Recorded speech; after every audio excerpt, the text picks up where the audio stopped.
Welcome to Meaningful Mondays with the Community Foundation of Middlesex County, where we only know good people who do great things in our community. Whether you are a volunteer, a donor, or a nonprofit organization, each episode of Meaningful Mondays will celebrate you, our friends and neighbors who have a deep passion for and commitment to improving the quality of life for all in Middlesex County. So let's kick off the week with great conversations with remarkable people, businesses, and nonprofits making a difference right in our own backyard. Well, every day is a wonderful day in Middlesex County, and none better than today on our Meaningful Monday podcast with Amy Hollis from the Shoreline Soup Kitchen and Pantries. Amy, thank you. Thank you for being here. And thank you for all the wonderful things that you do. Our wonderful staff member, Heather, sort of gave this little tagline for today, where community meets hunger with hope. And I think that's exactly what you do. So this is your opportunity to, one, educate us about all the great things that you do. And then, you're always good at this, but let's give a shout out to those volunteers, your board members, your donors, your staff, everybody that participates in the meaningful work that you do. So go for it. I am just so grateful for your time and attention and all the work that you do in our community, Cynthia. Thank you for this time.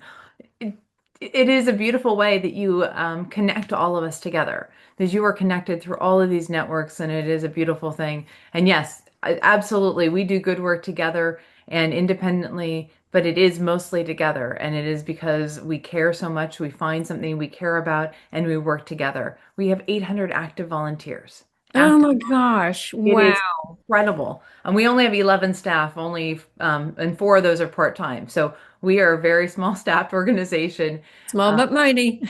Right? It is that 800 active volunteers and all those who do food drives around the year, who are also so appreciated. And then our staff and our board members and just our community, who just really make sure that people have access to food, because we are mission centric. We know that there's a need, and we source food and we share it. That's really the heart of what we do. We come together to make sure everybody has access to food, and that's what happens. People have access to food. It sounds so simple, but it's very complex. So let's start, though, with I don't think everybody understands the breadth of the area that you cover. So please tell us all about that, because it is amazing. That's number one. And then number two, while we are at the end of the year, I think you need to give us guidance about how we keep this issue front and center going forward, because I'm sure there are some lull times when people go, everybody's taken care of. Yes. So the Shoreline Soup Kitchens and Pantries serves an area of 11 towns from Madison to East Lyme and up to Killingworth and Chester. So Wow. that is our service area. And we have 5 grocery pantries, 9 hot meal sites, and there's 1 every day and 2 on a couple of days.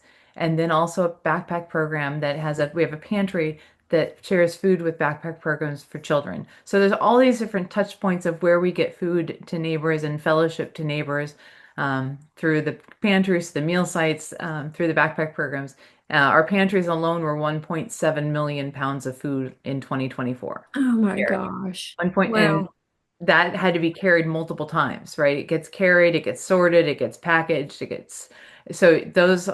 looking at moving 5 million pounds probably of food, collectively.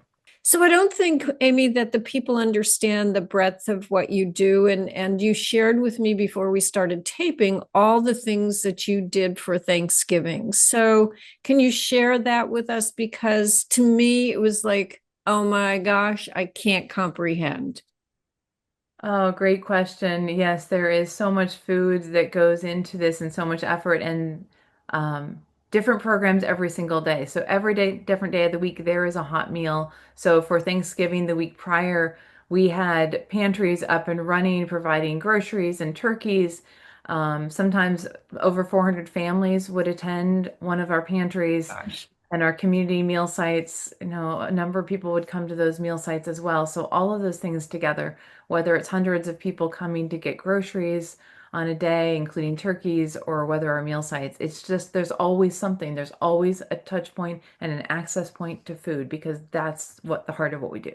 Now, the geography that you told us about, East Lyme to Madison and then up to Killingworth and Chester, some people listening to this or watching this would think, oh, they've got it all taken care of. There's no need there. Can you help us dispel that myth? Absolutely. So I live in the town of Westbrook, which is in the Alice population, which is asset limited, income constrained Mhm. employed, people who are working but struggling to make ends meet. The Alice population and the poverty line is 42%. That does not count seniors who are not working Right. because you have to be working. So you're looking at 50% of the town of Westbrook is struggling to make ends meet. Across our region, it's about 30% of our region, and most towns run between 22 and 40. Mhm. Westbrook is a bubble. So there's a lot. It's not just one or two people per town. We're talking 30,000 people across our region. I think during the issue with the SNAP benefits, I think there was heightened awareness. And if you had a magic wand, how would you keep that awareness going? Because we are at the end of the year and people are so generous year round in our county. But I think food insecurity falls off the map after the end of the year.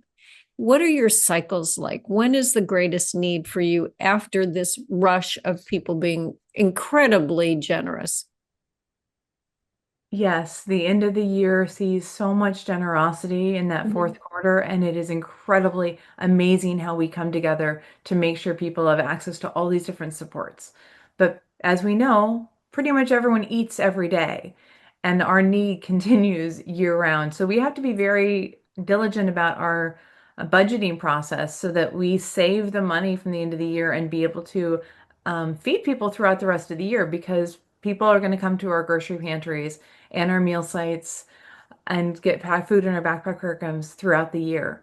So come January is when we need food, is when we need donations, is when we need volunteers. We need to come together because people eat year round and they will be visiting our programs and programs around the country, not just SSKP, but there is always a need every single week year round. And how do we make that happen? I don't know. Just keep talking about it.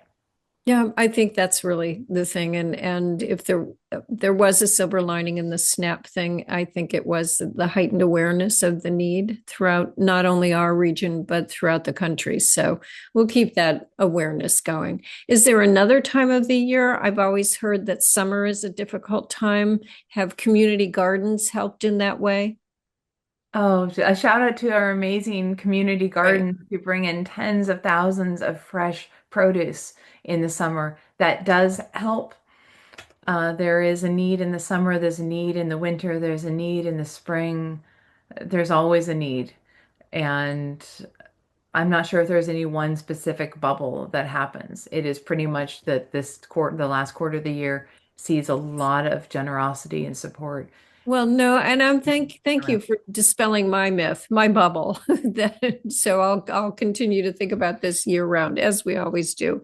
Now, is there you mentioned a shout out to your volunteers, the community garden people, but just how can people get involved? We know we live in a wonderful area, and are there specific jobs that volunteers do that you can tell us about? So if it sparks somebody's interest, they might just pick up the phone and we'll give them your phone number at the end of this and get involved. There are so many different ways people get involved. First and foremost, I really hope that we just check in with neighbors and make sure people know where they can access food. That is first and foremost for me the most important is making sure people know that they can come and go to a meal site. It is being aware of our neighbors, it's sharing food with neighbors, it's sharing resources and making sure people know where they can access food.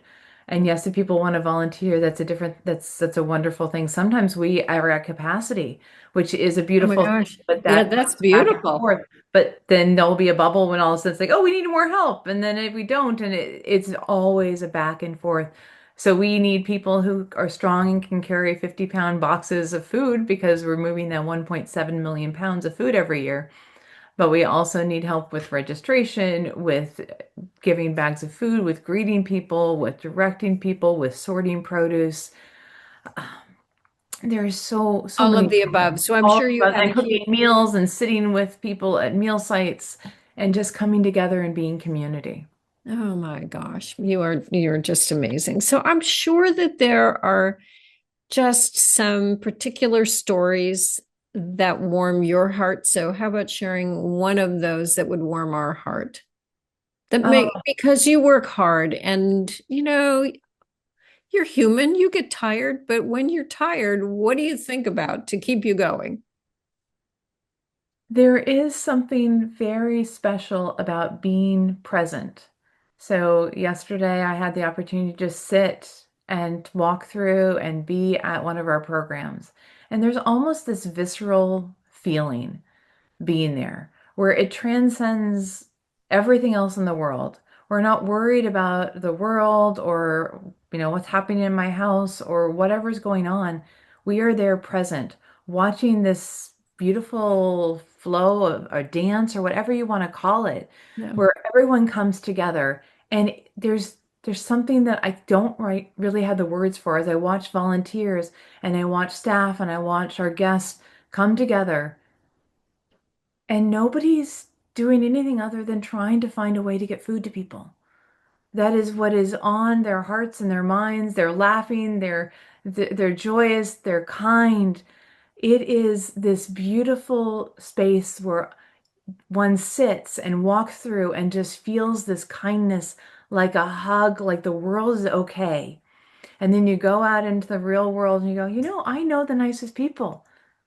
I really do. They are all around me.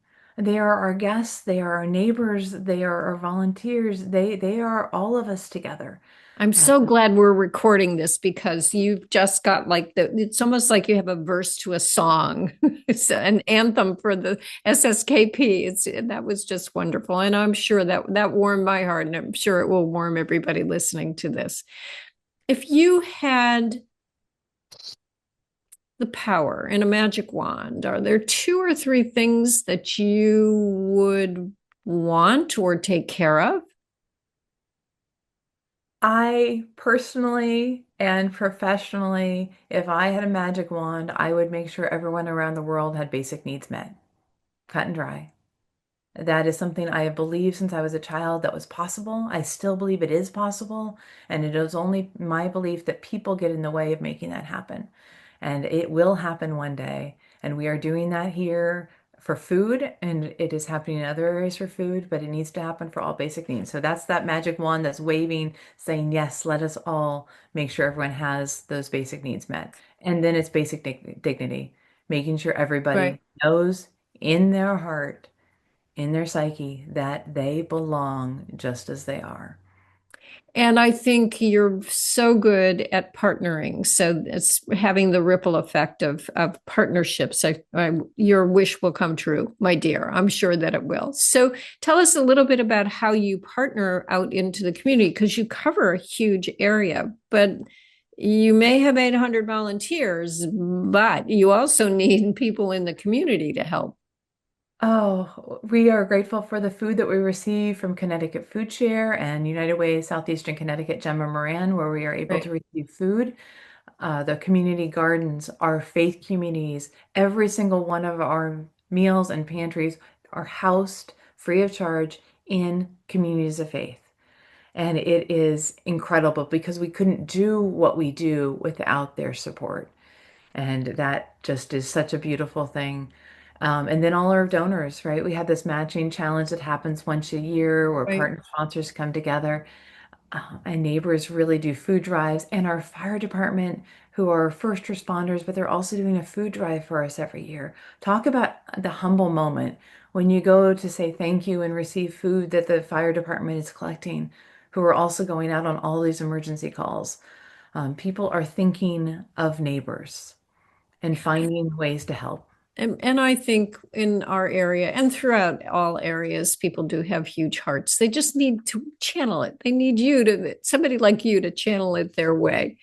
Now, how I have a personal question. You can tell me to mind my own business, but how the heck did you get involved in this? Because you're so good at it.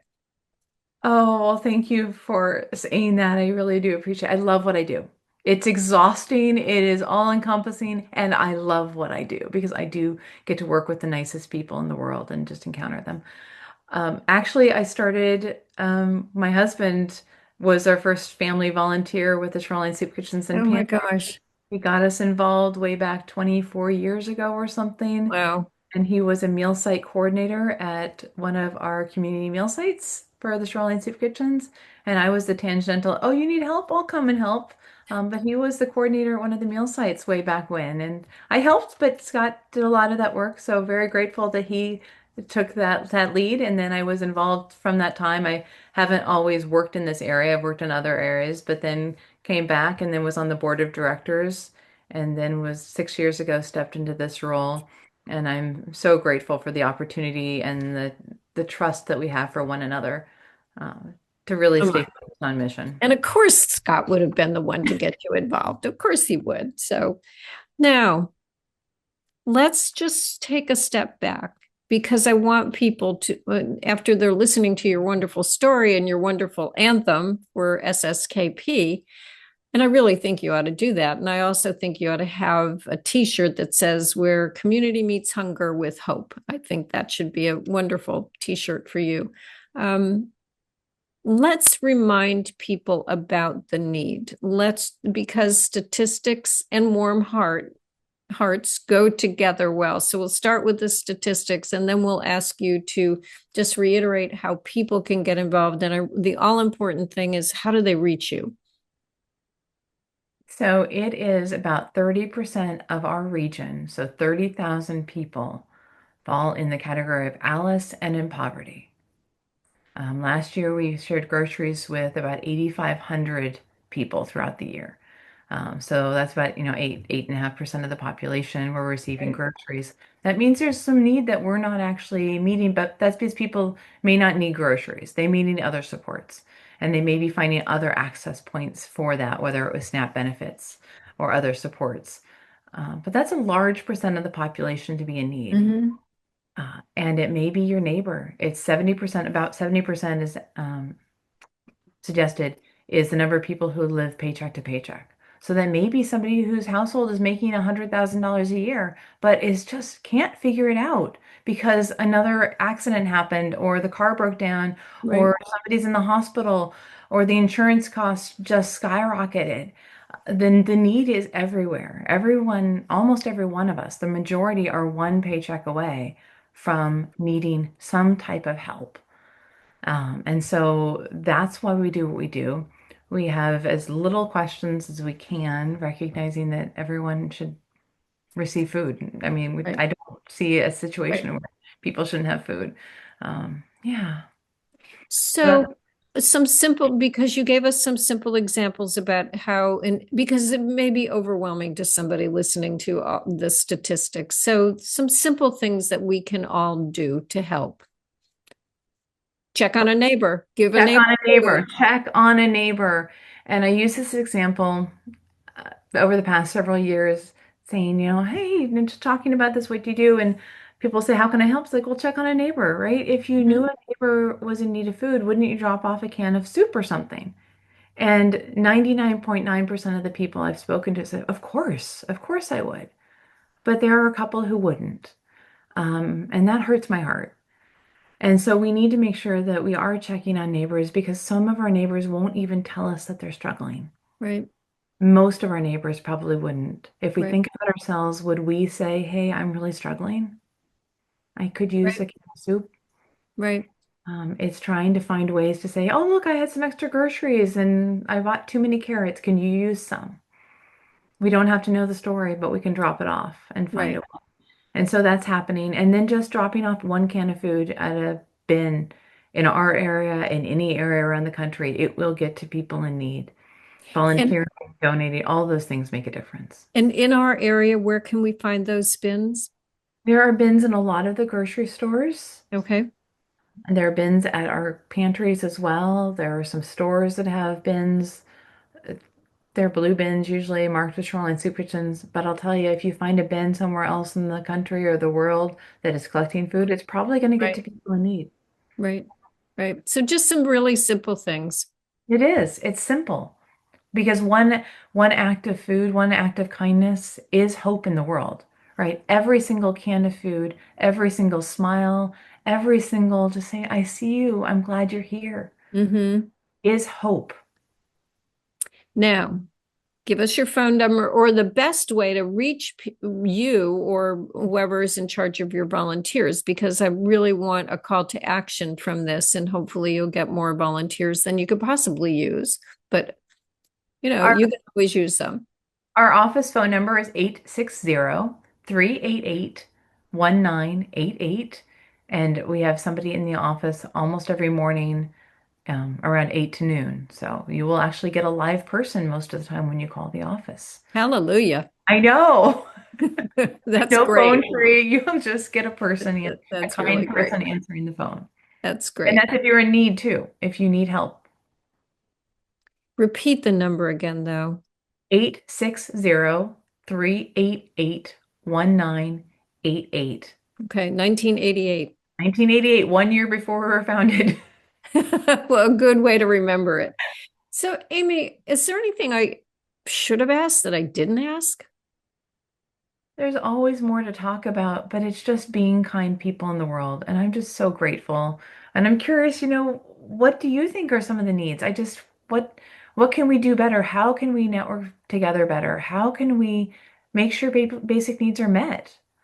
How are we going to wave the magic wands and what are those going to look like? Well, I think you take care of a lot. I think immediately of bare necessities and, the diapers and the hygiene uh, needs that people have. I also think in this day and age, to be honest, because of pandemic and what happened, the a basic needs, mental wellness needs to be considered a basic need. To your point, it's looking out for our neighbors, being on the lookout, and doing that one simple thing to help. That's my mantra. One simple thing. Mm-hmm. Right. Well, Amy, you were just absolutely amazing. So, okay, after this, and you need to get some R&R, what are you looking forward to in the next month or so? I just continue to do what we do. This is part of who I am. I can't imagine doing anything other in my life in terms of always making sure people have access to food. It's really just being kind people in the world. And that's just Well, all, and you receive it back. you're a ripple effect of kindness. So I thank you for what you do. Thank you. And thanks for joining us. And I want everyone to do that one simple thing. Thanks, Amy. Thank you for joining us for this week's episode of Meaningful Mondays. At the Community Foundation of Middlesex County, we know that philanthropy matters and philanthropy works. Together, we support the arts, education, human services, animal welfare, the environment, heritage enhancements, and so much more by providing services, programs, and grants to our local nonprofits. We invite you to learn more and share your passion with us. Visit us at middlesexcountycf.org or contact us at 860-347-0025. Together, we can make great things happen.